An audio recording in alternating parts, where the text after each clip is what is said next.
مرتبہ درود بھیج دیں محمد و آل محمد صلی علی محمد و آل محمد۔ اعوذ باللہ من الشیطان الرجیم، بسم اللہ الرحمن الرحیم۔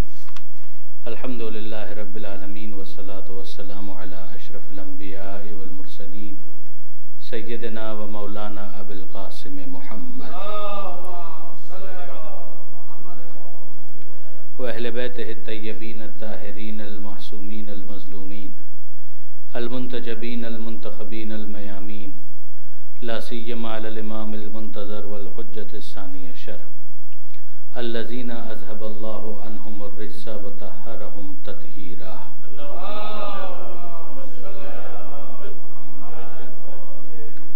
واللعنۃ الدائمۃ الباقیۃ علی اعدائہم اجمعین من یوم ظلمہم الی قیام یوم الدین۔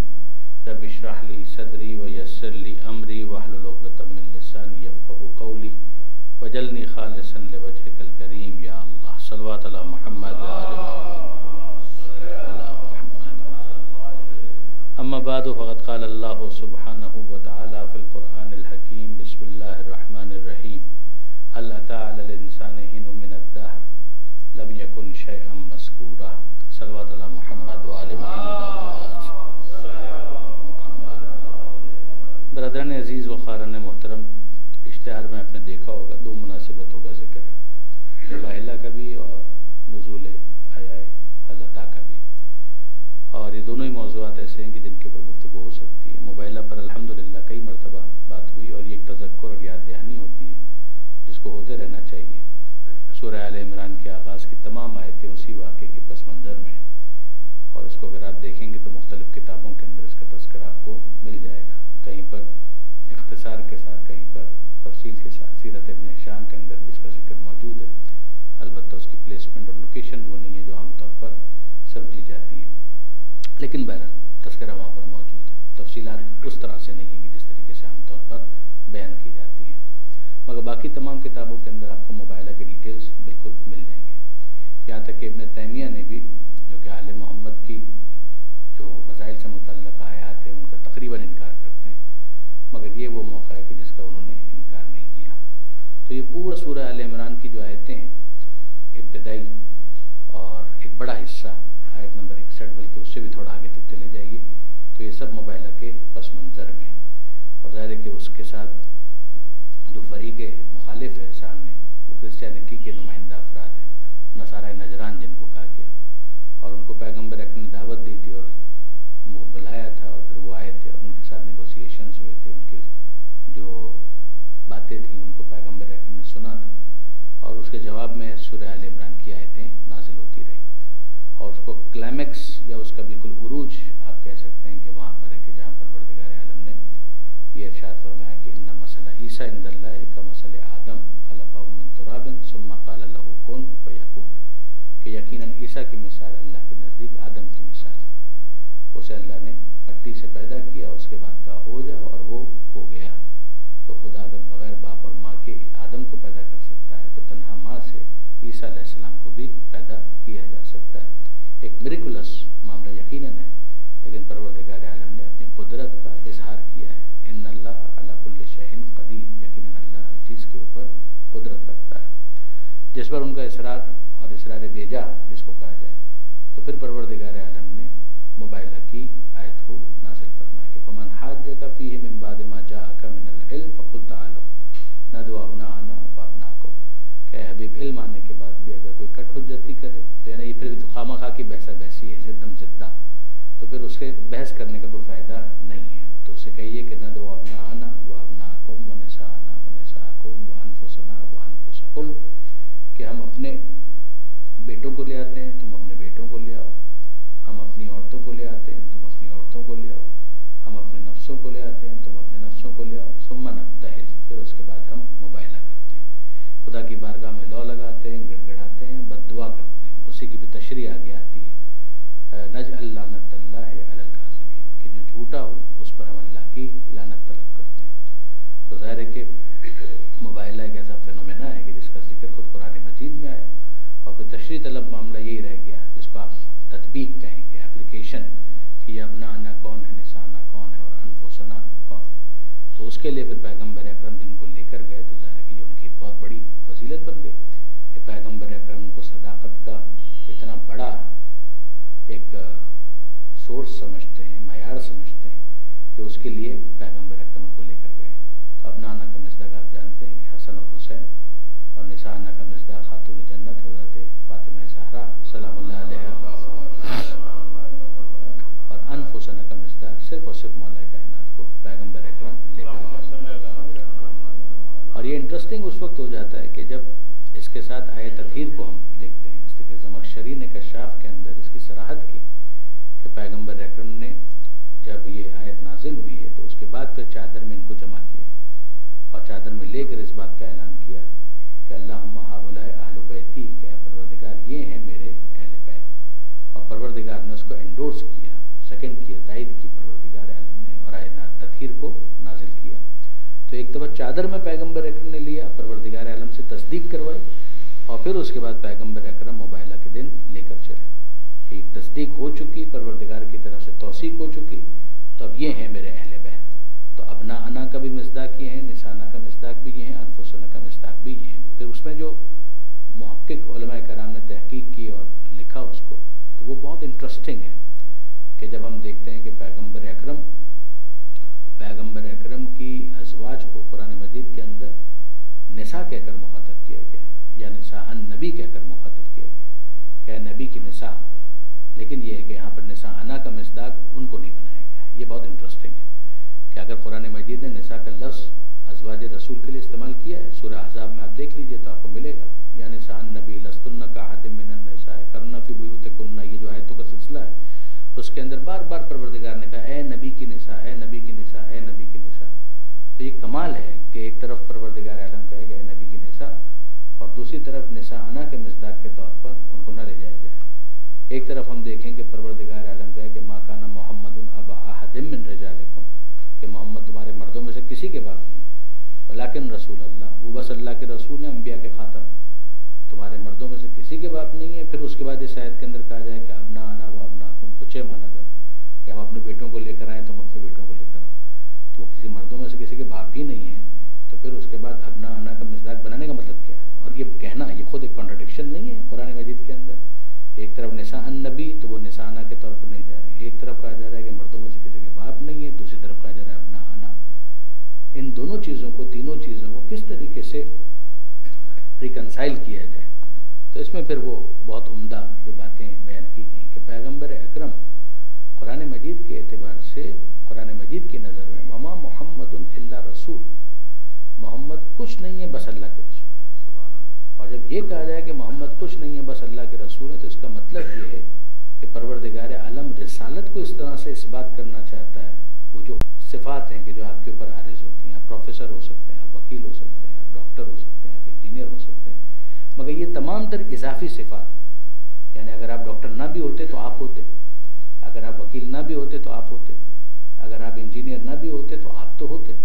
یہ تو نہیں ہے کہ اگر آپ وکیل نہیں ہیں تو آپ ہی نہیں ہیں، آپ ڈاکٹر نہیں ہیں تو آپ ہی نہیں ہیں، آپ جو کچھ بھی ہیں اس کے بعد اضافی ایک چیز ہے کہ جو آپ کا ایک وصف شخصی بن رہا ہے، جو آپ کا تعارف بن رہا ہے۔ مگر پروردگار عالم کو اس بات پر اصرار ہے کہ وما محمد الا رسول، کہ یہ مت سمجھ لینا کہ ان کی ذات ایسی ہے کہ جس کو الگ سے تم دیکھ سکتے ہو اور رسالت ایک اضافی وصف ہے، نہ، وما محمد الا رسول، محمد کچھ نہیں ہے بس اور بس اللہ کے رسول۔ اور وہ کہ جو بس اور بس اللہ کا رسول ہے، اس کا مطلب یہ ہے کہ اگر انسان فقط رشتوں کے اعتبار سے دیکھ رہا ہے تو ان رشتوں کے اعتبار سے دیکھے جانے والے تمام حوالے کل عدم قرار پاتے ہیں، اور فقط ان کی رسالت مشخص ہو کر سامنے آ جاتی ہے۔ اس کا مطلب یہ ہے کہ پیغمبر اکرم کو اگر یہ کہا جائے کہ ابناءنا نساءنا انفسنا، تو اس کا مطلب یہ ہوگا کہ اب جو ابناءنا کی منزل پر ہے وہ فرد اور بشر کے عنوان سے نہیں ہے کہ بیٹے ہونے کے لیے کوالیفائی کرے، وہ مباہلے کے میدان میں جائے۔ جو نساءنا کا عنوان دیا جا رہا ہے تو یہ فقط فرد یا بشر یا شخصی اعتبار سے نہیں دیکھا جائے گا، جو رسالت کی نساء ہو اسے یہ حق ہوگا کہ وہ پیغمبر اکرم کے ساتھ مباہلہ کے میدان میں جائے۔ یہ چیز اور زیادہ نکھر کر ہمارے سامنے آتی ہے کہ جب ہم یہ دیکھتے ہیں کہ پیغمبر اکرم کے صلبی فرزند اس وقت موجود تھے، یعنی اگر ہم عام طور پر جب ڈسکشن کرتے ہیں تو ظاہر ہے کہ ذہن میں یہ آتا ہے کہ پیغمبر اکرم بالآخر ان کے جو بیٹے تھے ان کا انتقال ہو گیا تھا، تو پیغمبر اکرم کے فرزندان کے انتقال کی وجہ سے مجبوری تھی کہ ابنا انا کے طور پر لے جایا جائے بیٹی کے بیٹوں کو. یہ اس صورت میں ہوتا اگر وما محمد الا رسول نہ ہوتا. جب وما محمد الا رسول کی بات ہے تو پھر اس کے بعد ہم کو دیکھنا ہوگا کہ ایک تو فیکچولی کیا پیغمبر اکرم کے صلبی فرزند اس وقت ایگزسٹ کرتے تھے یا سب کا انتقال ہو چکا. یہ انٹرسٹنگ ہے کہ نہیں, ایسا نہیں تھا. پیغمبر اکرم کے وہ فرزند کہ جن کا نام جناب ابراہیم ہے وہ اس وقت حیات تھے, وہ بالکل زندہ تھے. یعنی جناب ماریہ قبطیہ کے بطن سے پیغمبر اکرم کے فرزند جناب ابراہیم وہ اس وقت حیات تھے. مگر پیغمبر اکرم ان کو نہیں لے کے جا رہے. اس کا مطلب بلکہ ان کو چادر میں بھی نہیں لے رہے. یعنی جب یہ آیت تطہیر نازل ہو رہی ہے تو موقع تو ایک ہی ہے. تو پیغمبر اکرم کم سے کم اپنے ان فرزند کو کہ جو ان کے واقعاً صلبی بیٹے ہیں ان کو کم سے کم چادر میں لیں کہ اللہم ہؤلاء اہل بیتی, لیکن نہیں, ان کو بھی شامل نہیں کیا. اور پھر امام حسن اور امام حسین اگر اس موقع پر چادر میں نظر آ رہے ہیں تو 6 معنی دار ہے. اس کا کیا مطلب؟ اور پھر اگلے مرحلے میں آپ دیکھیں کہ پیغمبر اکرم کی دیگر 3 بیٹیاں جو مزعومہ بیٹیاں ہیں برادران کے نزدیک, کہ وہ کہتے ہیں کہ اور بھی بیٹیاں تھیں, تو وہ اور بیٹیاں پھر اس موقع پر کہاں تھیں کہ جبکہ آیت کے اندر گنجائش بھی ہے. تو یہاں پر نساء انا کا جو لفظ ہے وہ صلبی بیٹیوں کے لیے نہیں ہے. ابنا انا کا لفظ جو ہے وہ صلبی بیٹوں کے لیے نہیں ہے, بلکہ یہاں پر ابنا انا ہو تو بھی وہ رسالت کے بیٹے ہوں گے, انفسنا ہو تب بھی وہ رسالت کا نفس ہوگا, اور اگر نساء انا کہا جائے تو رسالت کی نساء ہوگی. جو اس مرتبے کو کوالیفائی کرے اس کے لیے پروردگار عالم کہہ رہے ہیں کہ ابنا انا وہ ابناکم, وہ نساء انا وہ نساءکم, وہ انفسنا وہ انفسکم. ہم اپنے ابنا کو لے کر آتے ہیں یعنی رسالت کے ابنا کو, نساء انا کو لے کر آتے ہیں یعنی رسالت کی نساء کو, انفسنا کو لے کر آتے ہیں یعنی جو رسالت کی جان ہو, جو رسالت کی نفس ہو, کے لیے نفس ہو, اس کو ہم لے کر آتے ہیں. پھر اس کے بعد ثم نبتہل فنجعل لعنت اللہ علی الکاذبین. پھر اس کے بعد ہم خدا کی بارگاہ میں لو لگاتے ہیں, خدا کی بارگاہ میں گڑ گڑاتے ہیں اور مانگتے ہیں کہ جو جھوٹا ہو اس پر تیری لعنت نازل ہو جائے. لعنت کا مطلب رحمت خدا سے دوری. یہ خود اپنی جگہ پر بہت امپورٹنٹ ہے اس بات کو سمجھنا کہ لعنت گالی نہیں ہے. لعنت پروردگار عالم کی بارگاہ میں بد دعا ہے, اور جو بد دعا کا اہل ہے اس کے لیے بد دعا کرنا یہ قرآن کی سکھائی ہوئی تعلیم ہے, قرآن کا دیا ہوا پیغام. لہٰذا اس کو اگر دشنام کے ساتھ یا گالی کے ساتھ کنفیوز کیا جاتا ہے تو بڑی زیادتی ہے. تو بہرحال یہ پورا جو واقعہ ہے وہ اتنا اہم واقعہ بن گیا کہ ایک مسلمہ, یعنی میں نے کئی مرتبہ یہ بات گزارش کی, آج بھی عرض کرتا ہوں کہ اگر آپ سعودی عرب سے بھی جو قرآن مجید کا ترجمہ اور تشریح تفسیر مختصر جو شائع ہوتی ہے اس کو اگر آپ دیکھیں گے تو اس کے اندر بھی آپ کو فٹ نوٹ کے اندر یہ لکھا ہوا نظر آئے گا. وہاں پر آئے مباحل کے ذیل میں فٹ نوٹ پر اردو میں بھی یہ لکھا ہوا ہے کہ یہ آیت جب نازل ہوئی تو پیغمبر اکرم ان 5 کو لے کر گئے. ابنا انا کے طور پر حسن اور حسین کو, نساء انا کے طور پر جناب فاطمہ زہرا کو, اور انفسنا کے طور پر مولا علی کو. مولا کا لفظ نہیں ہے وہاں پر لیکن علی کا ذکر موجود ہے. تو یہ اتنا ایک مسلم واقعہ بن گیا کہ اس میں پھر کسی قسم کے اختلاف کی کوئی گنجائش باقی نہیں رہی. میں نے آپ سے عرض کیا کہ ابن تیمیہ, اس لیے کہ ان کا تو پھر سورس ہی یہ ہے نا کہ ابن تیمیہ نے اگر اوکے کیا ہے تو پھر وہ اس کو قبول کرتے ہیں ورنہ قبول نہیں کرتے. تو ابن تیمیہ نے بھی اس کو بہرحال مانا ہے اور بڑی مجبوری کے ساتھ مانا ہے. تو یہ ایک پورا واقعہ ہے کہ جس کو مباہلہ کہا جاتا ہے. بلکہ زمخشری کے الفاظ بھی میں آپ کے سامنے عرض کر دوں کہ زمخشری نے اس کو لکھا کشاف کے اندر کہ جب یہ چلے ہیں اور انہوں نے مباہلہ سے دستبرداری کا اعلان کیا کہ نہیں ہم مباہلہ نہیں کرنا چاہتے, تو اس موقع پر ان کے الفاظ یہی تھے کہ انی لارا وجوہن, جو ان کا اسقف اعظم تھا, جو ان کا بڑا پادری تھا, اس نے یہ جملہ, اس کا جملہ لکھا ہوا ہے کہ انی لارا وجوہن, کہ میں ایسے چہرے دیکھ رہا ہوں کہ اگر یہ ہاتھ اٹھا کر پہاڑوں کے ہٹنے کی دعا مانگیں گے تو پہاڑ اپنی جگہ پر باقی نہیں رہیں گے. اچھا, اس میں بھی اگر آپ دیکھیں تو لطافتیں تو بہت ہیں. یعنی اس کو اگر میں طول دینا چاہوں تو کافی طولہ نہیں کیا جا سکتا ہے. بہت لطافتیں کہ مثلا اگر ان میں سے یہ کہا جائے کہ میں ایسے چہرے دیکھ رہا ہوں تو کیا یہ چہرے وہ پہلی دفعہ دیکھ رہا ہے؟ یعنی آپ خود غور فرمائیے کہ جب سورہ آل عمران کی اتنی آیتیں نازل ہو رہی ہیں, اتنی آیتیں, تو ان ساری آیتوں کے موقع پر اور نزول کے موقع پر اور پھر بیان کے موقع پر یہ ڈائلاگ کس سے ہو رہا تھا؟ یہ ڈائلاگ پیغمبر اکرم سے ہو رہا تھا. یہ ڈائلاگ ہو رہا تھا مولا کائنات سے. یہ ڈائلاگ ہو رہا تھا مسجد نبوی کے اندر.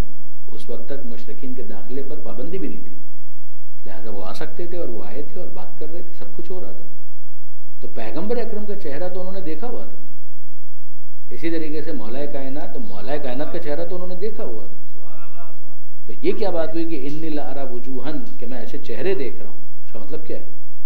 یعنی آپ غور فرمائیے، جناب سیدہ حتماً ان کا چہرہ نقاب میں تھا، تو جناب سیدہ کا چہرہ تو وہ دیکھ نہیں رہے تھے، جناب سیدہ کو آتے ہوئے ضرور دیکھ رہے تھے، اس لیے کہ حکم پروردگار تھا، تو جناب سیدہ خاص اہتمام کے ساتھ، جس کو معنی اور بیان کی اصطلاح کے اندر کہا جاتا ہے کہ لف و نشر مرتب، کہ جس طریقے سے قرآن مجید کی آیتیں تھیں اسی ترتیب کے ساتھ پیغمبر اکرم لے کر چلے، یعنی ترتیب یہی تھی کہ اب نانا ہے تو پیغمبر اکرم کی گود میں امام حسین، انگلی تھامے ہوئے امام حسن، پھر اس کے بعد نساءنا تو نساءنا جناب سیدہ بالکل پیغمبر اکرم کے پیچھے پیچھے، اور پھر انفسنا تو مولا کائنات سب سے پیچھے، یہ ترتیب تھی۔ اس کو کہتے ہیں کہ لف و نشر مرتب، یعنی اگر دو چیزیں بیان کی گئی ہیں اور پھر اس کی ترتیب کے ساتھ اس کی تفصیل آنا شروع ہو جائے تو اس کو کہتے ہیں لف و نشر مرتب۔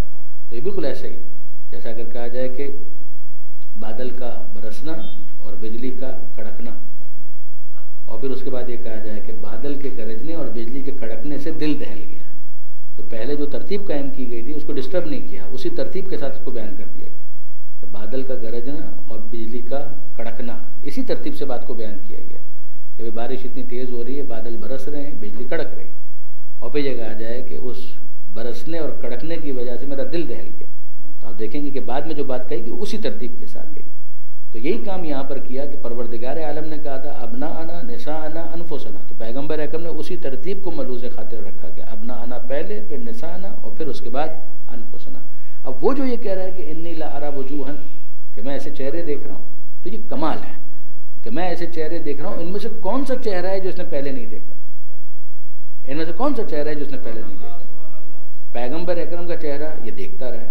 اسی طرح سے مولا کائنات ان کو مسجد نبوی کے اندر جانا کیسے یہ سمجھایا مولا کائنات۔ جیسے کہ جب یہ آئے تھے تو یہ لکھا ہے کتابوں کے اندر کہ انہوں نے اپنا حلیہ تبدیل کیا، انہوں نے اپنا حلیہ تبدیل اس طریقے سے کیا تھا کہ بھئی جا رہے ہیں تو مدینہ منورہ میں ایک ریاست ہے، ریاست کے والی کے پاس جا رہے ہیں تو بادشاہ ہے، تو انہوں نے اپنے ذوم میں انہوں نے یہ سمجھا، اپنی دانش میں یہ سمجھا کہ ہمیں وہاں پر جانا چاہیے تو آداب دربار کے مطابق ہمارا لباس ایک عام لباس نہیں ہونا چاہیے، تو پھر ہمارا لباس کیسا ہونا چاہیے؟ زربار ریشمی لباس ہونا چاہیے۔ تو انہوں نے اپنا لباس اس طرح کا اختیار کیا کہ جو ایک پراپر دربار کے اندر جانے والا لباس ہوتا ہے۔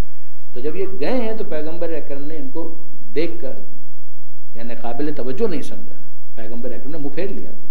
علامہ سید علی نقی صاحب جو ہر جگہ رہنمائی کرتے ہیں تو یہاں پر بھی انہوں نے بڑی رہنمائی فرمائی، انہوں نے کہا کہ میں محسوس یہ کرتا ہوں کہ اگر یہ ان کا عام لباس ہوتا تو پیغمبر اکرم منع نہ کرتے، یعنی ایک شخص ہے وہ اپنے علاقے میں اسی لباس کے اندر رہنے کا عادی ہے تو پیغمبر اکرم منع نہ کرتے، لیکن ان کا مسئلہ یہ تھا کہ یہ خود مونگس تھے، یعنی روحانیت کے اختیار کیے ہوئے، موناسٹسزم کے پرچار کرنے والے، ان کا اپنا لباس یہ نہیں تھا، یہ سمجھ رہے تھے کہ یہاں پر آنے کا ڈیکورم یہ ہے، پروٹوکول یہ ہے کہ لباس ایسا ہونا چاہیے، تو ضروری تھا کہ پیغمبر اکرم پہلے مرحلے کے اندر ہی ان کی یہ غلط فہمی دور کرتے، پیغمبر اکرم توجہ نہیں کی۔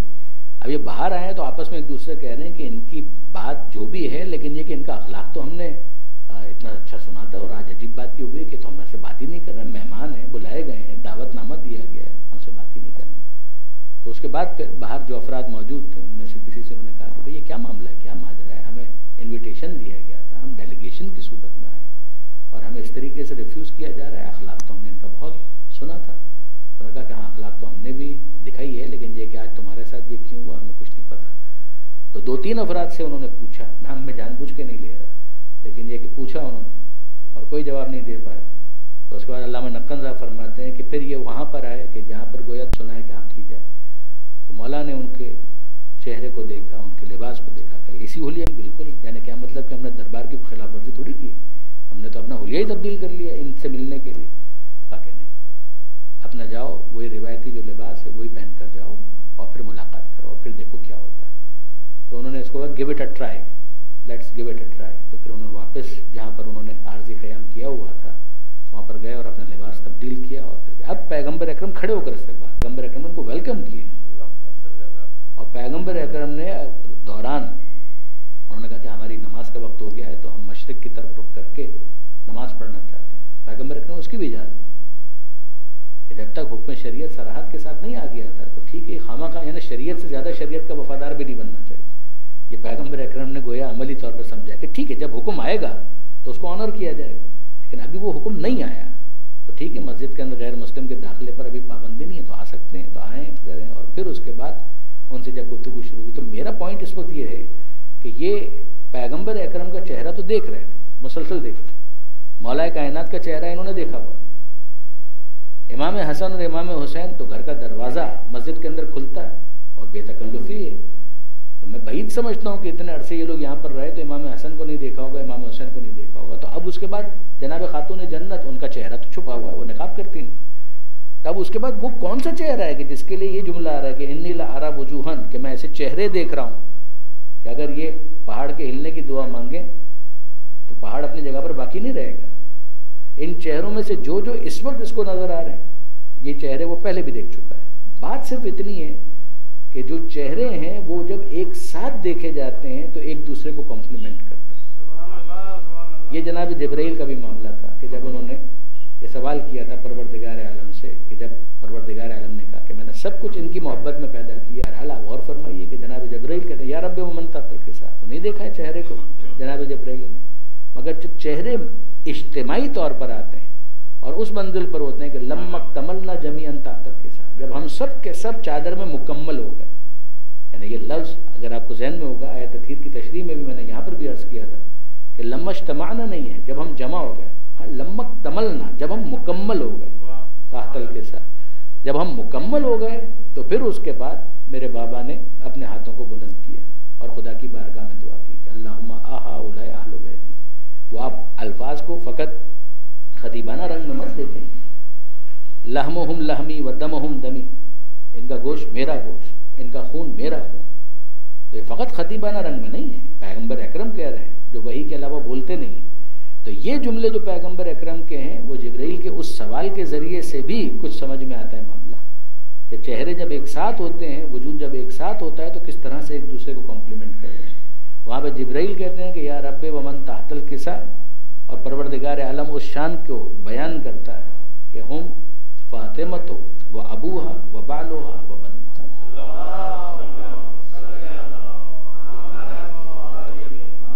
اور یہاں پر اگر آپ دیکھیں تو یہاں پر بھی ہم کو یہ نظر آتا ہے کہ اس نے جب اجتماعی طور پر ان سب کو آتے ہوئے دیکھا تو وہ جملہ کہا کہ انی لارا وجوہن، کہ میں ایسے چہرے دیکھ رہا ہوں کہ اگر یہ پہاڑ کے ہٹنے کی دعا مانگے تو پہاڑ اپنی جگہ پر باقی نہیں رہے گا. یقین جانیے کہ یہ اتنا بڑا معاملہ بن گیا کہ زمخشری نے لکھا کہ ہاں واقعا یہ اصحاب قصہ اور اہل بیت کا بہت بڑا فضیلت کا معاملہ ہے کہ جو اس آیت کے ذریعے سے ظاہر ہوتا ہے. اب اگر آپ اس دوسرے رخ کو دیکھیں جو سورہ دہر کی آیت ہے تو اس میں ہمیں یہ نظر آتا ہے کہ اس میں پیغمبر اکرم براہ راست ہے ہی نہیں. یعنی یہ نوٹ کرنے والی بات ہے کہ اگر مباہلہ میں دیکھیں تو پیغمبر اکرم کے ساتھ 4 ہیں، اور یوں پنجتن پاک کا وہ جو محاورہ ہے وہ درست ہوتا ہے آیت تطہیر میں بھی اور آیت مباہلہ کے اندر. تطہیر کی جب بات کریں تو چادر میں 5 ہیں، مباہلہ کی بات کریں تو میدان میں 5 ہیں. لیکن اگر آپ یہ سورہ حل عطا کی آیتوں کو دیکھیں تو یہاں پر 5 نہیں ہے، 4 ہیں. یہاں پر پیغمبر اکرم آپ کو نظر نہیں آتے، یہاں پر 4 ہیں، علی، فاطمہ، حسن اور حسین. یہاں پہ پنجتن کا عدد پورا ہوتا ہے جب فضہ شات میں شامل ہو جائے. یعنی واقعاً کیا مرتبہ اور مقام کہ پیغمبر اکرم ایڈوائز کر رہے ہیں، پیغمبر اکرم تجویز دے رہے ہیں اور یہ فرما رہے ہیں کہ کیا ہی اچھا ہو کہ بچوں کی صحت یابی کے لیے نظر مانی جائے. اور امیر المومنین نے نظر مان لی، جناب سیدہ نے نظر مان لی. اور پھر اس کے بعد آپ دیکھیں گے آگے کہ جناب سیدہ نے نظر مانی ہے، مولا کائنات نے نظر مانی ہے، بچوں نے نظر نہیں مانی ہے. مگر یہ ان کا ذوق عبادت ہے، یہ ذوق عبادت ہے کہ جب نظر کو پورا کرنے کا موقع آیا اور روزے رکھنے کی باری آئی تو وہ بچے بھی شامل عبادت ہو گئے.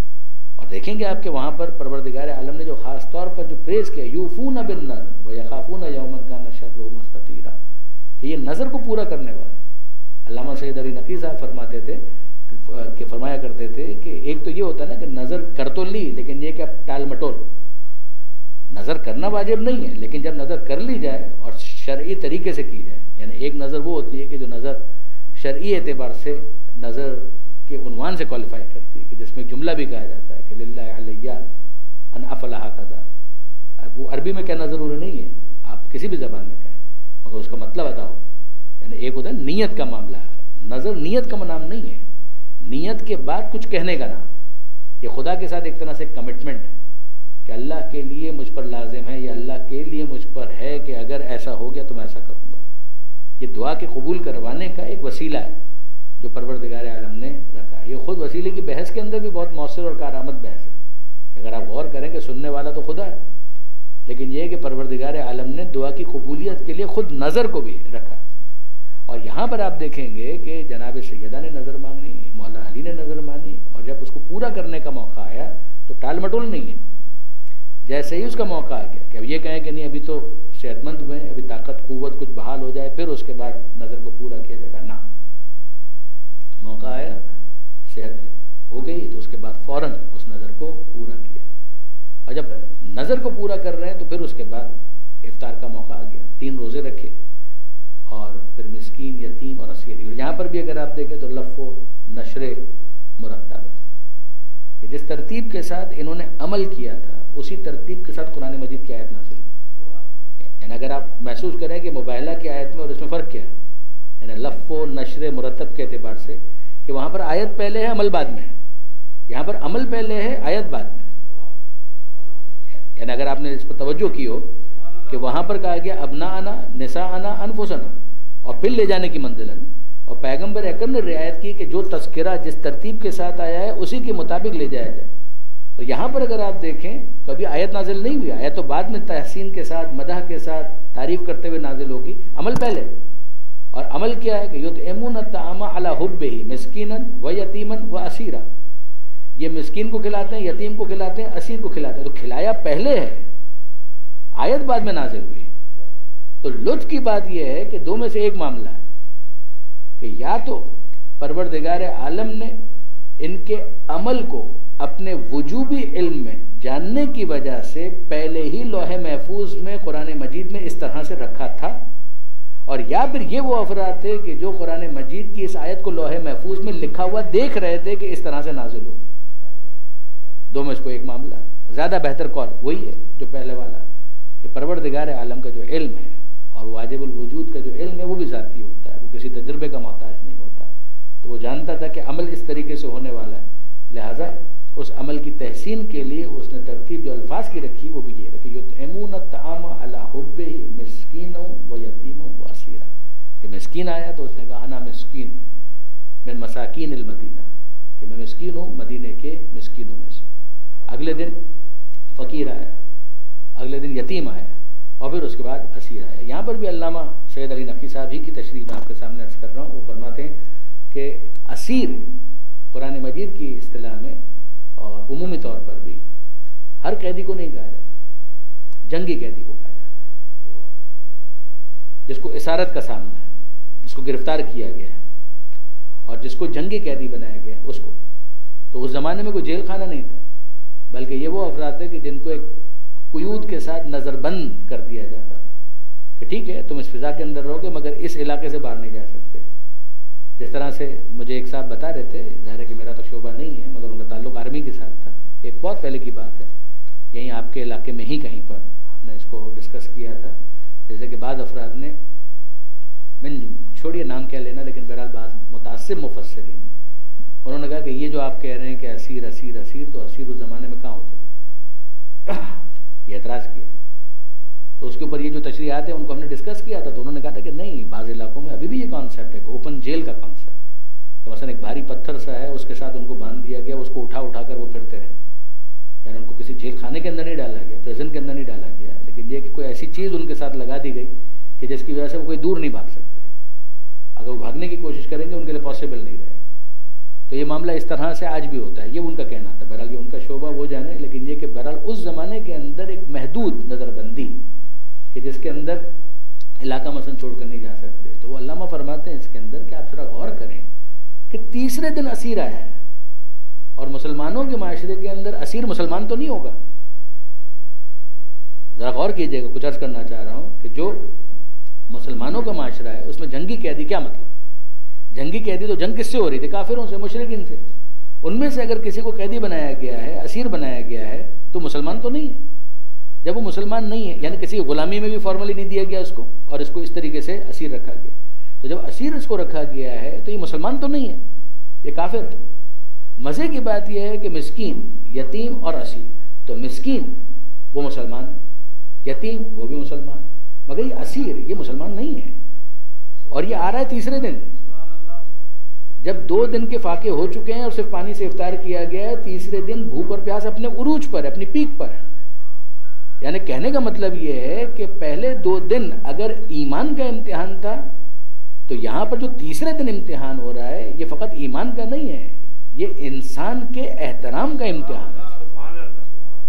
ایک وہ شخص ہے کہ جو اسیر ہونے کی کیپیسٹی کے اندر یعنی بظاہر مسلمان بھی نہیں ہے، اور وہ اگر آ کر یہ کہہ رہا ہے کہ جناب میں بھوکا ہوں اور مجھے کھانا چاہیے، تو آل محمد اپنے حصے کی روٹیاں اس کو بھی دے دیتے ہیں اور تیسرے دن دیتے ہیں۔ اور پھر اس کے بعد قرآن مجید یہ کہتا ہے کہ یہ افراد جب کھلاتے ہیں تو ان کا مطمع نظر کیا ہوتا ہے کہ انما نطعمکم لوجہ اللہ لا نرید منکم جزاء ولا شکور، کہ جو ہم تم کو کھلا رہے ہیں صرف اور صرف وجہ اللہ، اللہ کی خاطر، لا نرید منکم جزاء ولا شکورا، نہ ہم تم سے معاوضے کے طلبگار ہیں، جزا ریوارڈ، کہ یعنی ایک عوض تمہارے طرف سے ہمارے پاس کچھ آئے گا، نہ ولا شکورا، ہم تو تم سے شکریہ کے بھی طلبگار نہیں ہیں۔ یہاں پر پھر بحث، اب وہ بحث یہ ہے کہ ایک بات بتائیے کہ آپ اگر کسی کو کچھ دیں، آپ کے دل کی جو بھی کیفیت ہو، لیکن زبان سے اس بات کا اظہار کریں کہ بھئی ہم تم سے کسی جزا کے طلبگار نہیں، یہ بولنا اچھا لگ رہا ہے؟ اچھا نہیں لگ رہا۔ قرآن مجید تو یہ کہہ رہا ہے، اس کو آپ کیا کہیں گے؟ یعنی اگر آپ کسی کو دے رہے ہیں، کسی شادی کے موقع پر آپ نے کسی کی مدد کر دی، بچے کی شادی ہو رہی تھی، آپ نے جہیز کے لیے کچھ کنٹریبیوٹ کر دیا، اور ساتھ ہی ساتھ آپ اس کو کہہ رہے ہیں بھائی ہم نے تو اللہ کے لیے دیا، ہاں تم سے ہمیں کچھ نہیں چاہیے۔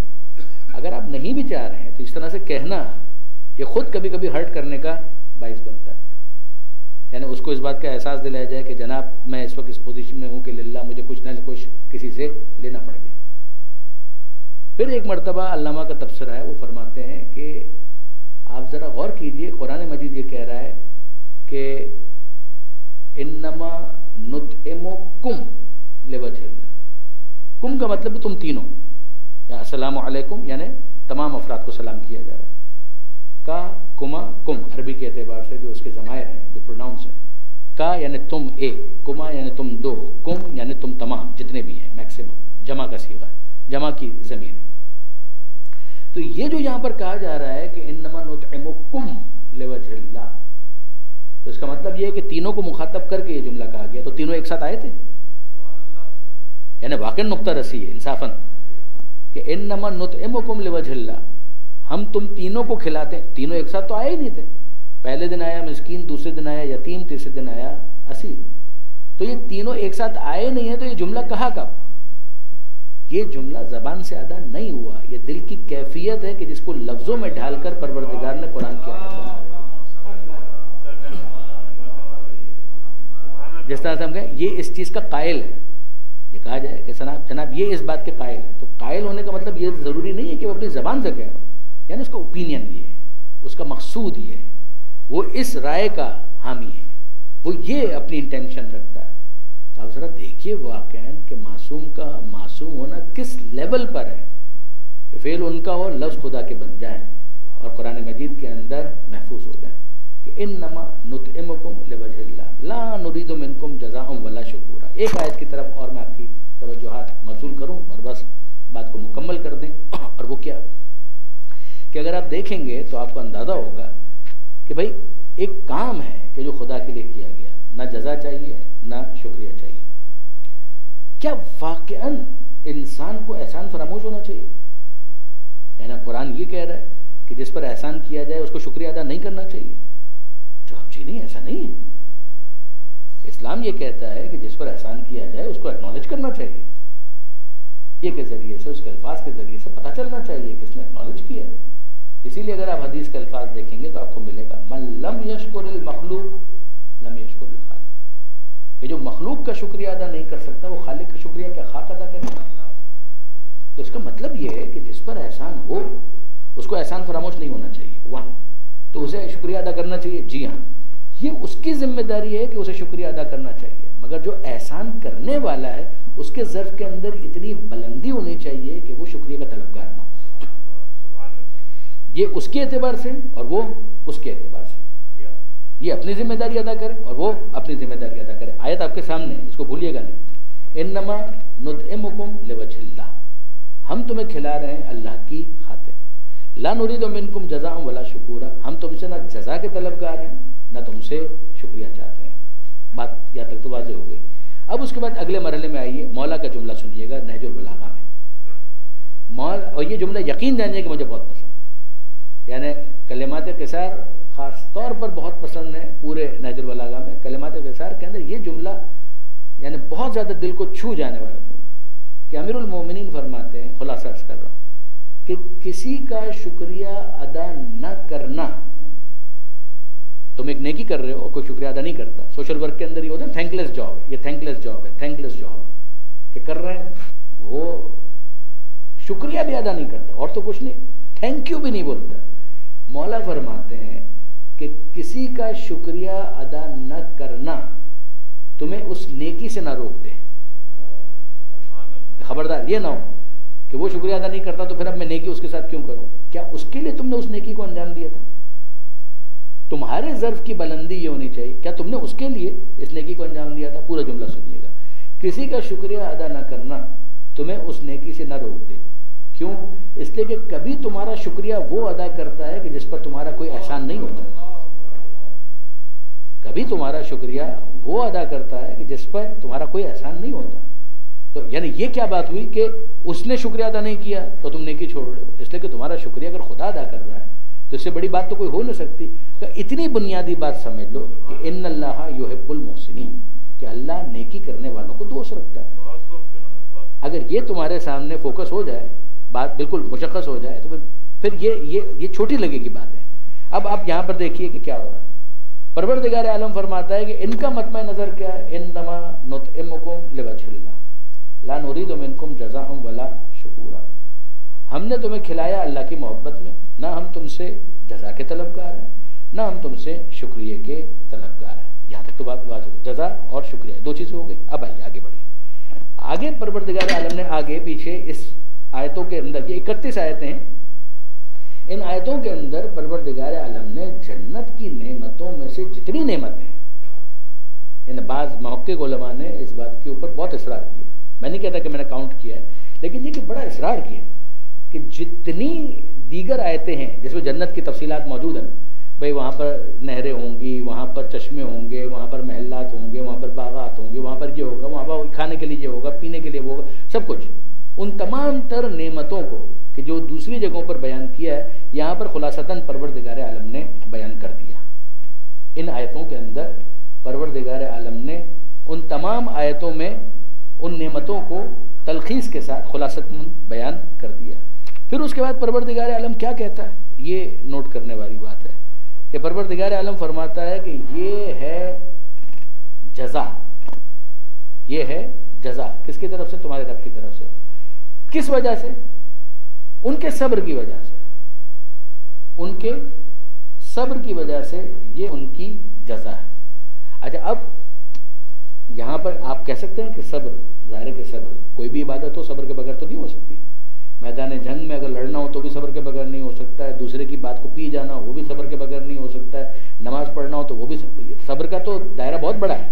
لیکن لطف کی بات یہ ہے کہ ایک آیت ہے جو قرآن مجید کے اندر آئی کہ یا ایھا الذین آمنوا، یہ سورہ بقرہ کے اندر، یا ایھا الذین آمنوا، اے ایمان لانے والو، استعینوا، آپ سب کے حافظے میں، بالصبر والصلاۃ، اے ایمان لانے والو مدد حاصل کرو صبر اور نماز کے ذریعے سے۔ اب وہاں پر صبر کس کو کہا گیا؟ آپ دیکھ ڈالیے، آپ کو ہر جگہ ملے گا کہ صبر روزے کا ایک نام ہے، یعنی روزے کے ناموں میں سے ایک نام ہے صبر۔ صبر جتنا روزے کے اندر کیا جاتا ہے اس کی وجہ سے روزے کا ایک نام پڑ گیا صبر، یعنی وہاں پر جو کہا جا رہا ہے استعینوا بالصبر والصلاۃ، تو مطلب کیا ہے؟ مطلب یہ ہے کہ روزے سے اور نماز سے مدد حاصل کرو۔ اب یہاں جو پروردگار عالم نے صبر کہا تو اس سے کیا مراد ہے؟ وہ کہ یہاں پر صبر بات ہی روزے کی ہو رہی ہے، بات ہی روزے کی ہو رہی ہے، اور نظر کس چیز کی مانی گئی تھی؟ روزے ہی کی نظر مانی گئی تھی.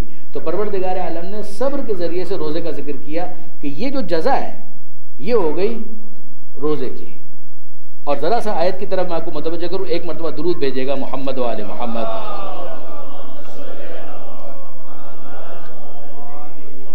جزاہم بما صبروا جنتاً وحریرا، یہ ہے ان کی جزا ان کے صبر کی وجہ سے، جنتاً وحریرا، اور وہ تمام تر چیزیں، یہ جزا ہے. یہ کس چیز کی جزا ہے؟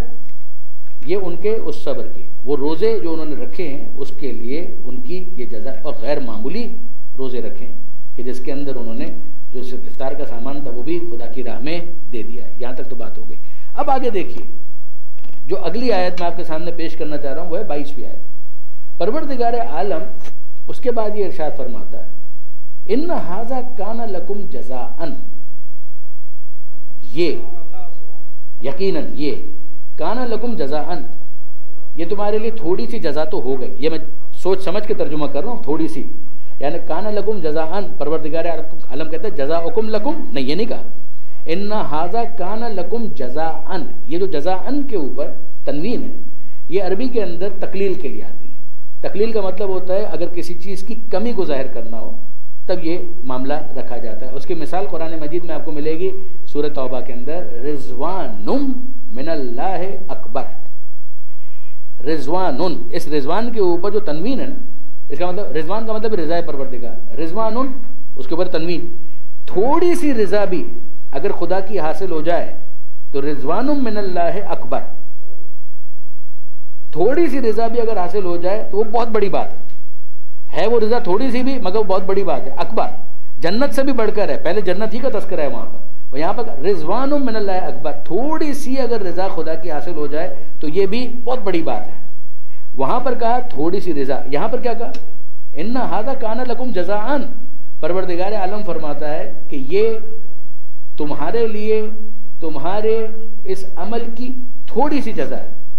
پوری جنت پروردگار عالم نے یہاں پر بیان کی ہے، اور پھر اس کے بعد پروردگار کہہ رہا ہے کہ یہ تمہارے اس عمل کی تھوڑی سی جزا ہے. یعنی آل محمد کا خلوص کتنا وزن پیدا کرتا ہے کہ پوری جنت کا وزن کم پڑ جاتا ہے، ان کا عمل بلند ہو جاتا ہے. ان ھذا کان لکم جزاء. پھر یاد رکھیے کیا کہا تھا؟ انما نطعمکم لوجہ اللہ، ہم نے تمہیں کھلایا خدا کی خاطر. لا نرید منکم جزاء ولا شکورا، ہم تم سے جزا کے طلبگار نہیں ہیں، تمہارا شکریہ بھی نہیں چاہتے. دو ہی لفظ استعمال ہوئے تھے، نہ جزا چاہتے ہیں نہ شکریہ چاہتے ہیں. تم جزا کیا دو گے؟ یعنی دوسرے لفظوں میں اگر میں آپ سے عرض کروں کہ تم جزا کیا دو گے؟ جب خدا کی جنت جزا کے عنوان سے دی جائے تو تھوڑی پڑ جائے تو تم کیا جزا دو گے؟ تمہاری جزا کوئی میٹر نہیں کرتی ہے، اس کی ریلیونس کچھ نہیں بنتی ہے، اور تم کیا شکریہ ادا کرو گے؟ ذرا غور کیجئے گا، یہاں پروردگار عالم نے اس جزا کی تقلیل کو کمپنسیٹ کیا ہے اگلے لفظ کے ساتھ. وہ جو مولا نے کہا تھا کبھی تمہارا شکریہ وہ ادا کرتا ہے کہ جس پر تمہارا کوئی احسان نہیں ہوتا. اب ذرا یہاں پر دیکھیے، ان ھذا کان لکم جزاء، اے آل محمد یہ تو تمہارے عمل کی ہو گئی تھوڑی سی جزا. اصل معاملہ یہ ہے کہ کانا سعیکم مشکورا، کہ تمہاری اس کوشش کے شکریہ ادا کرنے والے ہم خود ہیں. جب خدا شکریہ ادا کرتا ہے تو یہ قدردانی کی ایک تعبیر ہوتی ہے جو پروردگار عالم کی طرف سے استعمال کی جاتی ہے. وآخر دعوانا ان الحمد للہ رب العالمین. بار الہ تجھے واسطہ محمد و آل محمد کا اس قلیل عبادت کو اپنی بارگاہ میں قبول فرما.